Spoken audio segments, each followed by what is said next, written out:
Hello India वालों। Delhi India gate जरूर आए, आनंद ले, फैमिली के साथ आए और घूमे, फोटो खींचे, फोटो शेयर करे। यही तो नया भारत है। आइए हम सब एक साथ एक संकल्प के साथ चले। सबका साथ, सबका प्यार, सबका भरोसा लेके हम आगे बढ़े। फैमिली के साथ आइए, बहुत खूबसूरत है, बहुत अच्छा है। और दिल्ली का तो फेमस खाना है छोले भटूरे।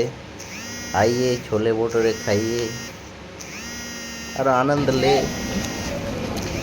फैमिली के साथ फ़ोटो खींचे, फ़ोटो शेयर करें और इस तरह का वीडियो पाने के लिए मेरे को ज़रूर फॉलो करें